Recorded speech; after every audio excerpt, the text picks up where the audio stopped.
Like the human internet, there are services available for almost anything you might want your devices to do. There are free services, paid services, enterprise level, and DIY maker friendly. Some services perform only one specific function. Some allow you to design your own custom subservices, and you've got everything in between.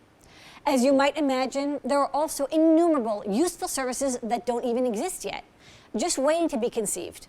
As you might expect, the choice you make at this stage depends on what you've learned in the previous 2 videos. If the service you've got your eyes on does not support the MQTT protocol, it can have a big impact on your data and battery usage.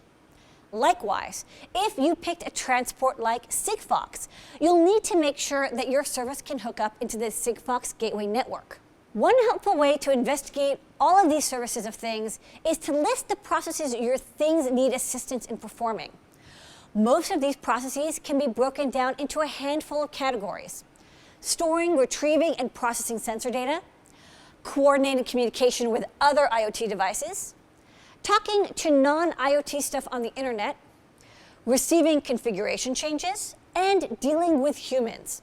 Knowing what you need will help you choose which service is right for you.